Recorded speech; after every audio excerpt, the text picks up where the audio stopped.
Welcome to Bob and Tam's breaking news today. We got some breaking news on Harley-Davidson, so stay tuned. Doot, doot, doot, doot, doot, doot, doot.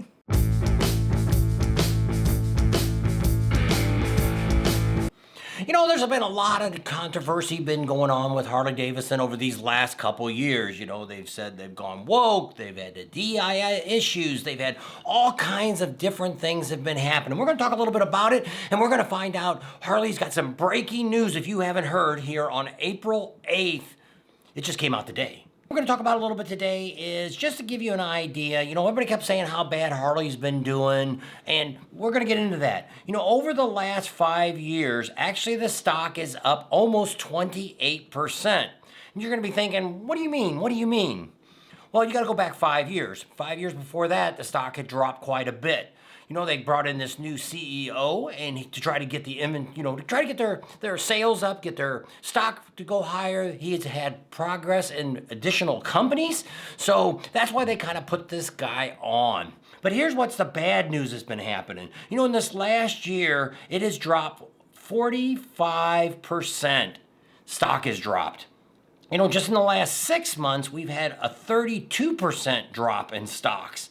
You know, that's just crazy that could be going on. Right now, the current stock rate as of today, April 8th, is $22.98 is what the stock is worth. You know, it's still better than what it was 5 years ago, but there's actually a quick decline that's going on right now. You know, not counting that is, you know, Harley-Davidson used to have the majority of the motorcycle industry in sales. You know, back in 2012, they had 57% of the world global was Harley-Davidson bikes being sold. The majority.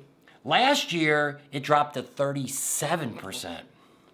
You know, so things have been really going downhill for Harley-Davidson. You know, last year, the revenue was down 60%. And just bike sales went down 53%. You might be saying, you know, something needs to go. You know, a lot of people are saying, get rid of that CEO, do all this kind of stuff, you know, revamp the company. What's going on? Well, we're going to tell you what's happening. Our old good buddy here, Duncan? he's decided he's going to abandon ship now. After 5 years of being with Harley-Davidson, he's going to retire from Harley-Davidson. Why? Because he doesn't want to go out on a, you know, right now he can still say, hey, I got the stock almost up to 28% over the 5 years I was there.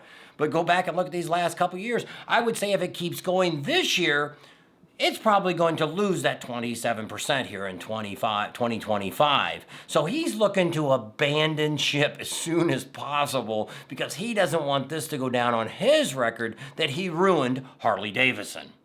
So what's going to happen now? Who's going to be the next CEO? So the board of directors are out there looking. We have a choice that we highly, highly recommend, and you all should get online and contact Harley-Davidson because there's one gentleman out there that we need to bring back. And who is that? Bill Davidson. That's right. Great-grandson's Billy Davidson. Bring him back to run the company. You know, bring it back to, you know, they started out with that new CVO RR, and they actually had the race team that actually designed that bike. That's what we need to get back to at Harley-Davidson, is get the riders, us people that actually ride the bikes, to put our input in. Get back to where we actually did it. You know, this last CEO really could care less about us as riders. We went to the Milwaukee. The homecoming, the 120th homecoming. And we tried to talk to that fine gentleman. Duncan? And he pretty much blew us off. He was really only interested in anybody that was from a foreign country that had nothing to do with America. He actually talked about, we actually sat in a briefing that we weren't allowed to film, but I mean, what country did he talk about the whole time? Indonesia, where they had just had the 120th overseas, and he just kept talking, I think it was Indonesia, on and on and on. Every time somebody brought up a question, he went right back to them. Didn't say anything about America or the one here in Milwaukee, anything. It was all about the one that they had over there. So I could tell right then when I met him the first time that he already really wasn't interested in the American culture of Harley-Davidson. This is where, you know, Harley started from. It built up from here and it became a great motorcycle company in the world.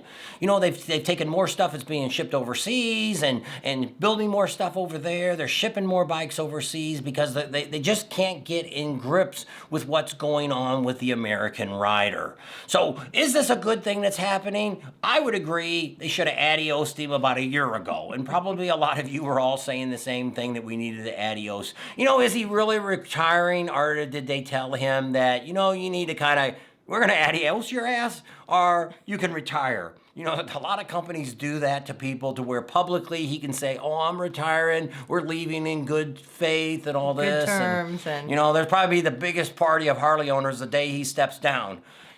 Anybody. People always wondered, I always wondered, did he even ride a motorcycle? He did, but he rides mostly off-road. So I think that's where he was pushing the electric bikes and the Pan America and all this new off-road stuff. So that's where I think his interests were, more than the baggers riding across country. He wanted to do a lot more off-riding, I believe. And, he just kind of took the company here these last few years down the wrong path. I don't know about these board of directors that they have. A lot of them, I don't even know if any of them even ride motorcycles or not. But, you look at Vanguard or something, I think is one of the big investors that are one of the big shareholders. And a lot of those people are the ones that get on the board of directors to make all these decisions. And that's what kind of happened. Indian's coming up pretty quick behind him. A lot of these other companies are stepping way up and doing better things. The woke thing seems to be gone. The DEI seems to be gone out of Harley-Davidson's, out of a lot of other companies, Anheuser-Busch with Budweiser, but it's going to take a lot of time for people to kind of get back. There's a lot of people out there that said, they were that way, I'm never going to buy nothing from them again, and Still that's the way skeptical. it is. So we'll have to wait and see how it happens, but I think if they put Bill Davidson in there as a CEO of Harley-Davidson, I think we would see a whole lot of people stepping back up to the plate and saying, yes, we're behind Harley-Davidson. I want to buy another Harley-Davidson. I want to support the American company.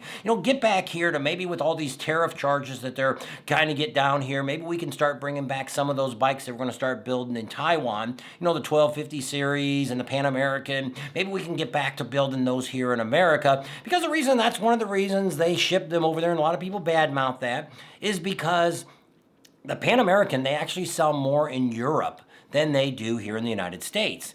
But Europe charges somewhere, I think it's a little over 25% tariffs on motorcycles that come from America. See, most people don't really realize that. I think there's 170 some odd countries that actually charge America tariffs, that when we ship something to their country, that they do. There's only 4 countries in the whole world that don't charge any tariffs at all to America.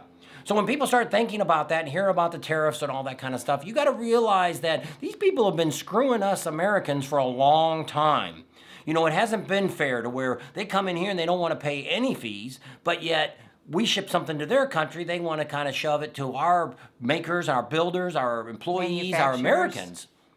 So we need to get that back. And hopefully what's going on, maybe some of these countries will kind of drop their tariffs and things will get better and we can start building more here in America. Dunlop Tire just went overseas. They're going to be making them overseas. We just lost that factory there. So maybe if we can get more of this stuff coming back to America, we can help build it all up. And here, it might be a good start right here to bring in a great CEO of Harley-Davidson to bring it back to what it needs to be.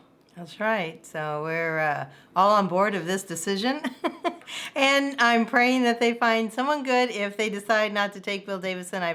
I hope that they get somebody that is a motorcycle enthusiast, that knows all about motorcycles inside and out, and can help the company get back on track. And it would be great. I'm not prejudiced or racist or anything like that, but it would really be good to get just a good old American guy or girl that knows about the American heritage of Harley-Davidson, how it started, how it built to where it is, and how it could continue in the future. So I just think that it's better. I think by bringing him from being somebody that's overseas, bikes are different overseas. If you're over in Australia, if you're over in Germany, if you're over in Asia, there's different styles of riding and bikes compared to what you see here in America.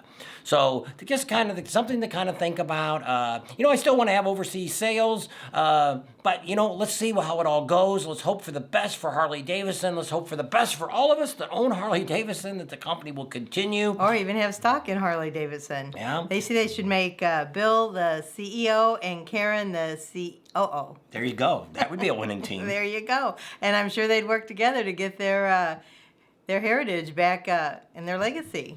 And we just seen them in Daytona. They're always really involved with a lot of the Harley-Davidson when they got stuff going on and rides and all kinds of stuff. They are all in. And that's the kind of people that we need to run corporate Harley-Davidson. So with that, we're going to leave you right now. It probably wasn't a too long a video, but we just wanted to get this breaking news out to you guys because we just heard about it this morning, because it actually just came out, that this all happened, that old Duncan kind of announced that he's going to be he'd be retiring, and not too... All I can say is I hope the door don't hit him on the way out. The sooner the better. Anyway, we thank you for watching our videos. We hope you enjoyed it, got some information out of it. Don't forget to write the company and tell them who you think should be the new CEO, the Davidsons. Who else? That would be awesome. Don't forget to support our sponsors. Tell them Bob and Tam sent you if you go see them. Subscribe to our channel if you haven't already. Give us a big thumbs up. Ring that bell for notifications, and we'll see you on the next video.